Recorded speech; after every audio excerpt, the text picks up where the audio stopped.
Hello दोस्तों, आपका स्वागत है आपके अपने यूट्यूब चैनल पर। तो दोस्तों चलिए आज की इस वीडियो में हम देखने वाले हैं 8 ग्रेड अभ्यास पुस्तिका भाषा भारती कक्षा 6 विषय हिंदी, यानी भाषा भारती, यानी आपका विषय हिंदी होने वाला है।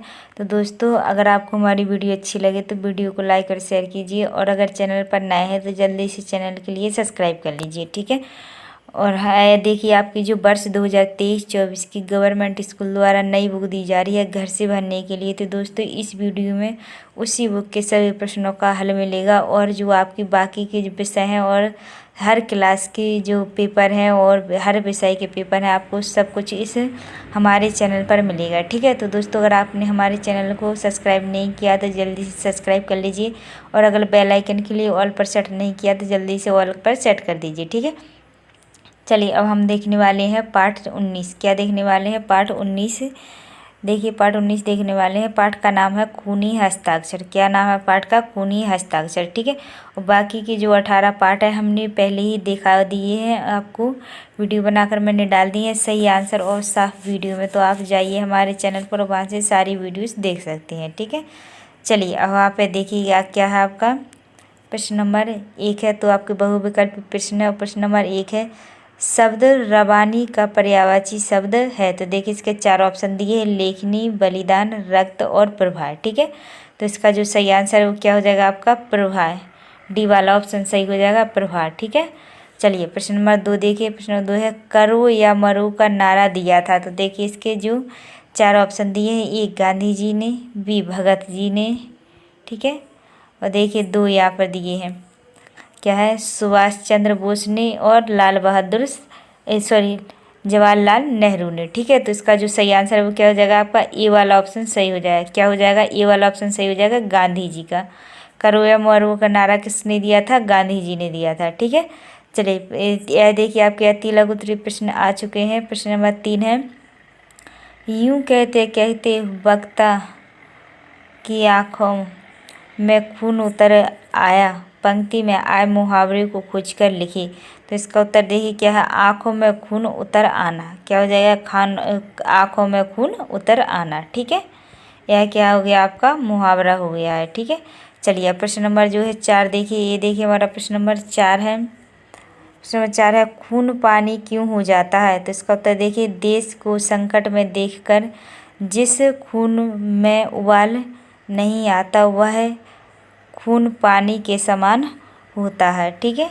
चलिए अब प्रश्न नंबर 5 देखिए, नवयुवकों ने खूनी हस्ताक्षर किस पर किए थे। तो इसका उत्तर देखिए क्या? नवयुवकों ने खूनी हस्ताक्षर आज़ादी के परवाने पर किए, ठीक है। प्रश्न नंबर 6 देखिए, रेफ और रकार का प्रयोग कर 2 शब्द लिखिए। तो देखिए इसका क्या हो जाएगा? रेफ देखिए वर्ष और कर्ज, ठीक है। रकार का देखिए प्रकार और प्रयोग। क्या हो गए? 2 शब्द हो गए हैं। आप आराम से लिख लीजिए दोस्तों, कोई जल्दबाजी नहीं, आप वीडियो को रोक कर लिख सकते हैं, ठीक है।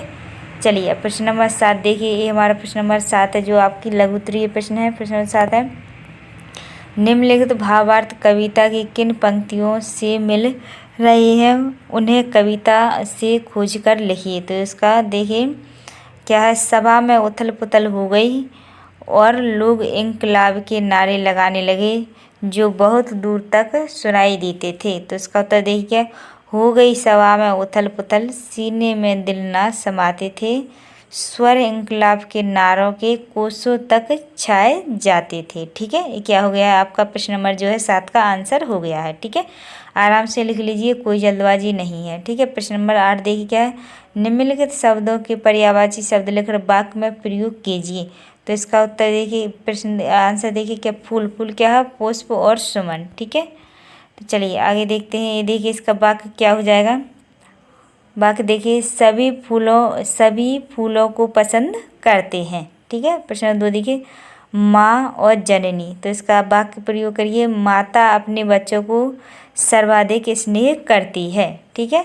चलिए प्रश्न 9 देखिए क्या है, आज़ादी के चरणों में शीशों के फूल चढ़ाने से कवि का क्या आशा है। तो इसका उत्तर देखिए क्या है, देश की आज़ादी के लिए अपना बलिदान देने से है, ठीक है। ये क्या हो गया है, जो प्रश्न नंबर 9 का आंसर हो गया है, ठीक है। तो दोस्तों अगर आपको हमारी वीडियो अच्छी लग रही है तो वीडियो को लाइक और शेयर कीजिए, और अगर चैनल पर नए हैं तो जल्दी इस चैनल के लिए सब्सक्राइब कर लीजिए, ठीक है। हाँ, और बेल आइकन के लिए अगर ऑल पर सेट नहीं किया तो जल्दी से ऑल पर सेट कर दीजिए। चलिए प्रश्न नंबर 10 देखिए, ये देखिए हमारा प्रश्न नंबर 10 है। सुभाष चंद्र बोस के आह्वान का नवयुवकों पर जो प्रभाव पड़ा उसे अपने शब्दों में लिखिए। तो इसका उत्तर देखिए, सुभाष चंद्र बोस के आह्वान पर सभी नवयुवक देश के खातिर अपना बलिदान देने के लिए तैयार हो गए, ठीक है। ये क्या हो गया, प्रश्न नंबर 10 का है जो आंसर हो गया है, ठीक है। चलिए अब प्रश्न नंबर 11 देखिए, ये हमारा प्रश्न नंबर 11 आ चुका है। दीर्घ उत्तरीय प्रश्न 11 है। निम्नलिखित पंक्तियों का भावार्थ अपने शब्दों में लिखिए। तो इसका पंक्ति देख लीजिए पहले क्या है। आज़ादी का संग्राम कहीं पैसे पर खेला जाता है, यहाँ शीश कटाने का सौदा नंगे सर झेला जाता है। आज़ादी का इतिहास कहीं काली स्याही लिख पाती है, इसके लिखने के लिए खून की नदी बहाई जाती है, ठीक है। क्या हो गई, आपकी पंक्ति हो गई है, ठीक है। चलिए इसका भावार्थ देखिए क्या है। आज़ादी की लड़ाई पैसों से नहीं लड़ी जाती, इस लड़ाई में तो अपने प्राणों का बलिदान दिया जाता है। आज़ादी का इतिहास लिखने के लिए खून की नदियाँ बहनी पड़ती हैं, तब जाकर हमें आज़ादी प्राप्त होती है, ठीक है। ये क्या हो गया, प्रश्न नंबर जो है 11 का आंसर हो गया है, ठीक है। कोई जल्दबाजी नहीं, आप आराम से वीडियो को रोक कर लिख सकते हैं। चलिए अब प्रश्न नंबर 12 देखिए, ये हमारा प्रश्न नंबर 12 है। प्रश्न नंबर 12, खूनी हस्ताक्षर कविता नवयुवकों में किन किन कार्यों को करने की अपेक्षा की गई है। तो इसका उत्तर देखिए, खूनी हस्ताक्षर कविता में नवयुवकों से निम्न कार्य करने की अपेक्षाएं की गई हैं। तो नंबर 1 है देश की आज़ादी के लिए अपनी शीश चढ़ाने की। दूसरा है देश के खातिर अपना सब कुछ न्योछावर करने की। और तीसरा है आज़ादी के परवाने पर खूनी हस्ताक्षर करने की, ठीक है। ये क्या हो गया, प्रश्न नंबर 12 का है जो आंसर हो गया है, ठीक है। चलिए दोस्तों, यह जो आपका प्रश्न नंबर 12 है और इसी के साथ में आपका पाठ जो समाप्त होता है। आपके मैंने पूरे पाठ के प्रश्न उत्तर बता दिए हैं। तो दोस्तों आपको हमारी वीडियो कैसी लगी, अगर आपको हमारी वीडियो अच्छी लगी है तो वीडियो को लाइक और शेयर कीजिए और अगर चैनल पर नए हैं तो जल्दी इस चैनल के लिए सब्सक्राइब कर लीजिए, ठीक है। हाँ, और अगर बेल आइकन के लिए आपने ऑल पर सेट नहीं किया तो जल्दी से बेल आइकन के लिए ऑल पर सेट कर लीजिए, ताकि हमारी वीडियो का नोटिफिकेशन आपको सबसे पहले मिल सके, ठीक है। देखिए आपका जो पार्ट देखने वाले हैं, हम 20 पार्ट देखने वाले हैं। क्या देखने वाले हैं, पार्ट 20 देखने वाले हैं, जो कि रुपए की आत्मकथा पाठ का नाम हो जाएगा, ठीक है। तो यह देखिए पूर्व तैयारी निर्देश दिया, तो आप रुपए के बारे में यहाँ पर पढ़िए और आगे बढ़ जाइए, ठीक है। चलिए यह देखिए। तो दोस्तों अगर आपको हमारी वीडियो अच्छी लगे तो वीडियो को जल्दी से लाइक और शेयर कीजिए और अगर चैनल पर नए हैं तो जल्दी से चैनल के लिए सब्सक्राइब कर लीजिए, ठीक है। चलिए ये देखिए आपका बहुविकल्पी प्रश्न है। तो प्रश्न नंबर 1 है, शेरशाह सूरी के कार्यकाल में सोने के सिक्का कहलाता था। तो देखिए क्या 4 ऑप्शन दिए हैं, दाम, मुद्रा, मोहर और रुपया, ठीक है। तो इसका जो सही आंसर है वो क्या कहलाता था, सी वाला ऑप्शन सही हो जाएगा, मोहर। क्या कहलाता, मोहर कहलाता था, ठीक है। चलिए प्रश्न नंबर 2 देखिए, ब्रिटेन की मुद्रा का प्रतीक चिन्ह है। तो देखिए इसका क्या हो जाएगा, ए वाला पाउंड। क्या हो जाएगा, पाउंड, ठीक है। सी वाला ऑप्शन एकदम करेक्ट आंसर हो जाएगा, ठीक है। चलिए अब प्रश्न नंबर 3 देखते हैं। ये देखिए हमारा प्रश्न नंबर 3 है, अति लघु उत्तरीय प्रश्न है। तो प्रश्न नंबर 3 है, जब रुपया प्रचलन में नहीं था तब लेन देन कैसे होता होगा। तो इसका तो देखिए वस्तु विनिमय प्रणाली से, ठीक है। चलिए प्रश्न नंबर 4 देखिए, वर्तमान में आपके पास नगद रुपया नहीं हो तो आप स्कूल बस का शुल्क किस माध्यम से चुकाएंगे। तो इसका उत्तर देखिए क्या हो जाएगा, वस्तु देकर चुकाऊंगा। कैसे चुकाएंगे, वस्तु देकर, ठीक है। हमें किसी का कर्ज चुकाना है तो हम उसे अपनी कोई कीमती चीज़ दे देंगे और वह हमारा जो पैसा है वह माफ़ हो जाएगा, ठीक है। चलिए किराया वगैरह दिया जाएगा, ठीक है। चलिए प्रश्न नंबर 5 देखिए, ये हमारा प्रश्न नंबर 5 है, भारतीय रुपये का प्रतीक चिन्ह रुपये किस लिपि से लिया गया है। तो इसका उत्तर देखिए देवनागरी लिपि से। किस लिपि से लिया गया है, देवनागरी, ठीक है। चलिए प्रश्न नंबर 6 देखिए, वैदिक युग में सिक्के को किस नाम से जाना जाता। तो इसका उत्तर देखिए रुपये कम के नाम से जाना जाता था। किस नाम से जाता था, रुपये कम, ठीक है। चलिए प्रश्न नंबर 5 अच्छा कंप्लीट हो चुका है। प्रश्न नंबर 7 देखिए जो आपके लघु उत्तरीय प्रश्न है। प्रश्न नंबर 7 है पाठ में आई कहावत को खोज कर लिखिए। तो पाठ में आई कहावत को खोज कर लिखना, तो इसका उत्तर देखिए क्या 16 आने सच। क्या हो जाएगा 16 आने सच, जो आपकी पाठ में कहावत आई थी। ठीक है। चलिए प्रश्न नंबर 8 देखिए आप मुद्रा शब्द का वाक्य में प्रयोग कीजिए। तो इसका उत्तर देखिए कि भारतीय मुद्रा में गांधी जी का चित्र होता है। ठीक है। प्रश्न नंबर 9 देखिए निम्नलिखित देशों की मुद्रा के अंतर्राष्ट्रीय प्रतीकों के नाम लिखिए। तो पहले देखिए अमेरिका को क्या कहते हैं, डॉलर। दूसरा है ब्रिटेन, ब्रिटेन के जो पैसे को क्या कहते हैं, पाउंड कहते हैं। तीसरा देखिए जापान, येन। और यूरोपीय संघ क्या कहते हैं, यूरो। ठीक है। तो दोस्तों याद देखिए आपके मैंने लिख दिए हैं सही एकदम साफ राइटिंग में लिख दिए हैं। तो दोस्तों आपको हमारी वीडियो अगर अच्छी लग रही तो वीडियो को जल्दी से लाइक और शेयर कीजिए, और अगर चैनल पर नए हैं तो जल्दी इस चैनल के लिए सब्सक्राइब कर लीजिए। ठीक है। यह देखिए आपका प्रश्न नंबर 10 है रुपये को कागज पर मुद्रित करने के क्या लाभ हैं, सोचकर अपने शब्दों में लिखिए। तो इसका उत्तर देखिए कम जगह में कागजी मुद्रा बहुत सारी आ सकती है, इसमें वजन कम होता है। ठीक है। प्रश्न नंबर 11 देखिए जब रुपया प्रचलन में नहीं था तब लेन देन किस प्रकार होता होगा, सोच कर लिखिए। तो इसका उत्तर देखिए जब रुपया प्रचलन में नहीं था तो लेन देन वस्तु विनिमय प्रणाली से होता था। ठीक है। क्या हो गया प्रश्न नंबर 11 का आंसर हो गया। प्रश्न नंबर 12 देखिए, ये देखिए हमारा प्रश्न नंबर 12 आ चुका है।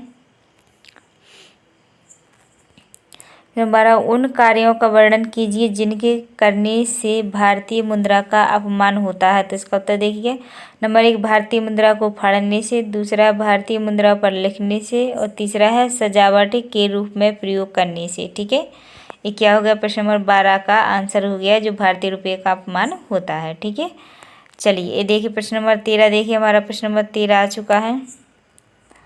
देखिए प्रश्न 13 पाठ के आधार पर रुपये का इतिहास अपने शब्दों में लिखिए। तो इसका उत्तर देखिए प्रश्न नंबर 13 का उत्तर देखिए रुपया ये शब्द संस्कृत शब्द रुपकम से लिया गया है, जिसका अर्थ चांदी का सिक्का है। इसकी उत्पत्ति 1540-45 में शेरशाह सूरी द्वारा जारी रुपये से थी। ठीक है। क्या हो गया प्रश्न नंबर जो है 13 का आंसर हो गया है। ठीक है। तो दोस्तों यार देखिए आपका प्रश्न नंबर 14 आ चुका है। प्रश्न नंबर 14 देखते हैं। ये हमारा प्रश्न नंबर 14 है रुपये का प्रयोग आप किन किन कार्यों एवं स्थानों पर करते हैं, सूची बनाकर लिखिए। ठीक है। तो यह आप इसका आंसर लिख लीजिए, देखिए दिख रहा है, आप आराम से लिख सकते हैं। ठीक है। आज की इस वीडियो में हम देखने वाले हैं 8 ग्रेड अभ्यास पुस्तिका भाषा भारती कक्षा 6। आपकी जो विषय हिंदी है, नहीं भाषा भारती को हिंदी कहते हैं और हिंदी को ही भाषा भारती कहते हैं। ठीक है। तो दोस्तों आपकी जो वर्ष 2023-24 में नई बुक दी जा रही है गवर्नमेंट स्कूल द्वारा घर से भरने के लिए, तो दोस्तों इस वीडियो में उसी बुक के सभी प्रश्नों का हल मिलेगा। ठीक है। और जो बाकी मैंने पाठ है सब कुछ डाल दिए हैं, आपको हर विषय के जो है PDF वो मिलेंगी, और PDF चाहिए है तो जल्दी से कमेंट बॉक्स में कमेंट करके बताइए। ठीक है। चलिए अब हम आगे देखते हैं प्रश्न आपका जो पाठ देखने वाले हैं हम 21 पाठ देखने वाले हैं। ठीक है। 20 पाठ से लेकर एक पाठ तक, एक पाठ से लेकर 20 पाठ तक। ठीक है। हमने सभी वीडियोस बनाकर डाल दी हैं। ठीक है। तो यह देखिए पाठ 21 है मेरी माँ। पाठ का नाम क्या है, मेरी माँ। ठीक है। तो चलिए आगे देखते हैं, प्रश्न उत्तर देख लीजिए। तो प्रश्न नंबर 1 देखिए क्या है, बहुविकल्पीय प्रश्न है। तो प्रश्न नंबर 1 हो जाएगा हमारा निम्न शब्दों में से संस्कृत निष्ठ शब्द है। तो देखिए इसके 4 ऑप्शन दिए हैं, बातचीत, वार्तालाप, संवाद और चर्चा। ठीक है। तो इसका जो सही आंसर है वो क्या हो जाएगा, आपका बी वाला ऑप्शन सही हो जाएगा, वार्तालाप। क्या हो जाएगा, वार्तालाप। ठीक है। चलिए अब देखिए दूसरा देखिए प्रश्न नंबर 2 है पुत्रों की मृत्यु की खबर सुनकर गुरु गोविंद सिंह जी की पत्नी प्रसन्न क्यों हुई। तो यहाँ पे देखिए जो 4 ऑप्शन दिए, ऐश्वर्या की इच्छा पूर्ण होने पर, प्रतिज्ञा पूर्ण होने पर, उज्ज्वल अक्षरों से नाम आने पर, या देखिए डी वाला आपका धर्म रक्षार्थ अपने पुत्रों के बलिदान होने पर। ठीक है। तो इसका जो डी वाला है ऑप्शन एकदम करेक्ट आंसर हो जाएगा, धर्म रक्षार्थ अपने पुत्रों के बलिदान होने पर। ठीक है। ये क्या हो गया, प्रश्न नंबर 2 है जो इसका आंसर हो गया है। ठीक है। चलिए देखिए आपका जो प्रश्न नंबर 3 आ चुका है, अति लघु उत्तरीय प्रश्न है। तो प्रश्न नंबर 3 है प्रत्यय छोड़कर नए शब्द बनाइए। तो देखिए प्रत्यय छोड़कर क्या प्रत्यय जोड़कर नए शब्द बनाना है। तो देखिए ये शब्द है, प्रत्यय है और नया शब्द बनेगा। ठीक है, जैसे कि सजाना तो आवट क्या हो जाएगा, सजावट। ठीक है, बनाना आवट तो क्या हो जाए, बनावट। ठीक है, यह नए शब्द बन रहे हैं। ठीक है, तो यहाँ पे देखिए क्या हो जाएगा, पानी वाला तो पानी वाला, दया और लू तो क्या हो जाएगा, दयालु। टकराना आट तो टकराहट क्या हो जाएगा, टकराहट। ठीक है, सम्मानित तो क्या हो जाएगा, सम्मानित। दर्शनीय तो क्या हो जाएगा, दर्शनीय। ठीक है, ये क्या हो गया है, आपका आंसर हो चुका है प्रश्न नंबर 4। देखिए ये देखिए हमारा प्रश्न नंबर 4 आ चुका है। प्रश्न नंबर 4 है, दिए गए शब्द से मूल शब्द और प्रत्यय अलग कर लिखिए। तो देखिए नया शब्द है, ये शब्द है वही प्रत्यय। ठीक है, पुष्पित और पुष्प और इत तो क्या हो जाएगा, इत हो गया। प्रभुत्व प्रभुत्व और अब। ठीक है, सजावट का सजना और आवट। मुस्कुराहट मुस्कुराना और आहट। फेरी वाला फेरी और वाला। ठीक है, क्या हो गया, शब्द अलग अलग कर दिए गए हैं। तो ये क्या होगा, प्रश्न नंबर 4 का जो है आंसर कंप्लीट हो चुका है। ठीक है, चलिए अब देखिए प्रश्न नंबर 5 देखिए। प्रश्न नंबर 5 है हमारा, पाठ में आए 2 विदेशी शब्दों को खोजकर लिखिए। तो देखिए इसका तो देखिए वकालतनामा और खाजिर क्या हो जाएगा, वकालतनामा और खाजिर। ठीक है, प्रश्न नंबर 6 देखिए, राम प्रसाद बिस्मिल ने संकट आने पर भी संकट को क्यों नहीं त्यागा। तो इसका उत्तर देखिए, उनकी माताजी के प्रोत्साहन और सद्व्यवहार कारण राम प्रसाद जी ने सभी संकट को नहीं त्यागा। ठीक है, ये क्या हो गया, प्रश्न नंबर जो है 6 का आंसर हो गया है। ठीक है, चलिए प्रश्न नंबर 7 देखिए। तो दोस्तों आपके प्रश्न नंबर 6 तक कंप्लीट हो चुके हैं। तो दोस्तों अगर आपको हमारी वीडियो अच्छी लग रही है वीडियो को, और अगर आप हमारे चैनल पर नए हैं और चैनल के लिए सब्सक्राइब नहीं किया है तो जल्दी से चैनल के लिए सब्सक्राइब कर लीजिए और हाँ बेल आइकन के लिए ऑल पर सेट कर दीजिए, ताकि हम जैसे कोई सी भी वीडियो अपलोड करें तो उसका नोटिफिकेशन आपको सबसे पहले मिल सके। ठीक है, देखिए प्रश्न नंबर 7 है आपका, जन्मदात्री शब्द का अर्थ लिखकर वाक्य में प्रयोग कीजिए। तो इसका उत्तर देखिए, जन्मदात्री माँ तो जन्मदात्री जननी, इस जीवन में तो तुम्हारा ऋण उतारने का मौका नहीं मिला। ठीक है, चलिए प्रश्न नंबर 8 देखिए क्या है, राम प्रसाद बिस्मिल की स्वतंत्रता संग्राम में भाग लेने के पक्ष में कौन कौन नहीं थे। तो इसका उत्तर देखिए, उनके पिताजी और दादाजी उनके स्वतंत्रता संग्राम में उनके पक्ष में नहीं थे। ठीक है, क्या होगा, प्रश्न नंबर जो 8 का आंसर हो गया है। ठीक है, चलिए ये देखिए प्रश्न नंबर 9 है हमारा। प्रश्न नंबर 9 है, माँ दया की छाया में बिस्मिल जी ने जीवन भर कष्ट का अनुभव क्यों नहीं किया। तो उत्तर देखिए क्या है, महान संकट आने पर बिस्मिल जी की माँ ने उन्हें सांत्वना देती रही। ठीक है, प्रश्न नंबर 10 देखिए, बिस्मिल जी की कही गई पंक्तियों का भावार्थ अपने शब्दों में लिखिए। तो इसका पंक्ति देखिए कि यदि देश के हित मरना पड़े मुझको सहज शास्त्र 12वीं मैं भी ना मैं इस कष्ट को निज ध्यान में लाऊं कभी। तो इसका उत्तर देखिए भावार्थ देखिए, यदि मुझे देश के खातिर हजारों बार भी मरना पड़े तो मुझे तनिक भी कष्ट नहीं होगा। ये क्या होगा, प्रश्न नंबर 10 का जो आंसर हो गया है। ठीक है, चलिए अब प्रश्न नंबर 11 देखिए। ये प्रश्न नंबर 11 है, बिस्मिल ने वकालतनामे पर हस्ताक्षर क्यों नहीं किए। तो इसका बिस्मिल जी धर्म के विरुद्ध कोई भी कार्य करना पाप समझते थे, इसलिए हस्ताक्षर नहीं किए। ये क्या हो गया, प्रश्न नंबर जो 11 का आंसर हो गया है। ठीक है, चलिए देखिए प्रश्न नंबर 12 देखिए गुरुद्री प्रश्न नंबर 12 है, राम प्रसाद बिस्मिल को अपनी प्रतिज्ञा भंग क्यों करनी पड़ी थी। तो उसका उत्तर ये क्या हो जाएगा, राम प्रसाद बिस्मिल जी को अपनी प्रतिज्ञा भंग अपनी माँ के आदेश की पूर्ति हेतु करनी पड़ी थी। ठीक है, क्या हो गया, प्रश्न नंबर जो है 12 का आंसर हो गया है। ठीक है, चलिए ये देखिए हमारा प्रश्न नंबर 13 देखिए, इस जन्म में तो क्या यदि अनेक जन्मों में भी सारे जीवन प्रत्ययन करूं तो भी तुमसे ऋण नहीं हो सकता, उड़ नहीं हो सकता। यह कथन राम प्रसाद बिस्मिल जी ने क्यों कहा, अपने शब्दों में लिखिए। तो इसका तो देखिए, क्योंकि बिस्मिल जी का मानना था कि यदि वे कितने भी जन्म लेकर अपनी माँ का कर्ज उतारना चाहें तो तो भी वह इस ऋण को उतार नहीं सकते क्योंकि उनकी माँ का उनके जीवन में अधिक महत्व था। ठीक है, क्या होगा प्रश्न नंबर जो है 13 का आंसर हो गया है। ठीक है, तो यह जो आपका प्रश्न नंबर 13 है, इसी के साथ में आपका पाठ कंप्लीट होता है और आपका पाठ 21 जो है कंप्लीट हो चुका है। चलिए अब आगे देखते हैं, पाठ 22 देखने वाले हैं। बाकी के सभी पाठ हम देख चुके हैं और ये आपका जो पाठ 22 है यही आपका आखिरी पाठ है। ठीक है, तो यह देखिए पाठ 22 है, मैं श्रीमद् भागवत गीता हूँ। पाठ का नाम क्या है? मैं श्रीमद् भागवत गीता हूँ। ठीक है, तो यहाँ पर देखिए जो कुछ निर्देश दिए हैं। ठीक है, तो इन्हें आप पढ़िए और आगे बढ़िए। ठीक है, यह देखिए प्रश्न नंबर 1 है आपके, पहले बहुविकल्पी प्रश्न है तो प्रश्न नंबर 1 है, यह प्रश्न नंबर 1 है। और इसका जो 4 ऑप्शन दिए, अज्ञानी, भुलक्कड़, दुविधाग्रस्त और तत्वज्ञानी। ठीक है, तो इसका जो सही आंसर है वो क्या हो जाएगा आपका? सी वाला ऑप्शन सही हो जाएगा, दुविधाग्रस्त। ठीक है, प्रश्न नंबर 2 देखिए, क्या अर्जुन को मोह तथा अज्ञान से मुक्त कराने के लिए श्री कृष्ण ने ज्ञान युक्त उपदेश दिया? ठीक है, तो इसके देखिए जो 4 ऑप्शन दिए हैं, धर्म सभा में, युद्ध भूमि में, धृतराष्ट्र की सभा में और इंद्र की सभा में। ठीक है, तो इसका जो सही वाला आंसर है वो क्या हो जाएगा आपका? बी वाला ऑप्शन सही हो जाएगा, युद्ध भूमि में। क्या हो जाएगा? बी वाला ऑप्शन सही हो जाएगा, युद्ध भूमि में। ठीक है, चलिए प्रश्न नंबर 3 देखिए, क्या है पांडवों का सही क्रम है? तो देखिए पांडवों का सही क्रम क्या हो जाएगा?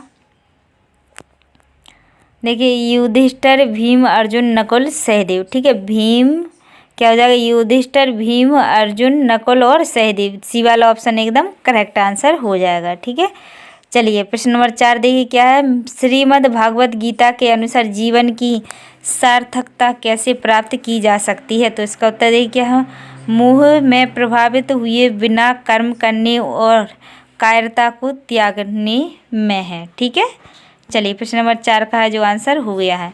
चलिए ये देखिए प्रश्न नंबर 5, ये प्रश्न नंबर 5 है, इसका आंसर हो जाएगा पाठ के आधार पर नशा रहित आत्मा है। तो प्रश्न नंबर 6 है, पाठ के अनुसार बताइए कि युद्ध करना किस परिस्थिति में आवश्यक होता है? तो इसका उत्तर देखिए क्या है, जब न्याय और अधिकार प्राप्त करने के लिए कोई और मार्ग ना बचे तब युद्ध करना आवश्यक हो जाता है। ठीक है, चलिए अब प्रश्न नंबर 7 देखिए, ये हमारा प्रश्न नंबर 7 है, लघु उत्तरीय प्रश्न नंबर 7 है, अर्जुन भ्रम में क्यों पड़ गए? तो इसका उत्तर देखिए, अर्जुन ने जब दोनों ओर युद्ध के लिए तैयार प्रियजनों की दोनों प्रियजनों की ओर देखा तब वहीं मुँह पास हो गया।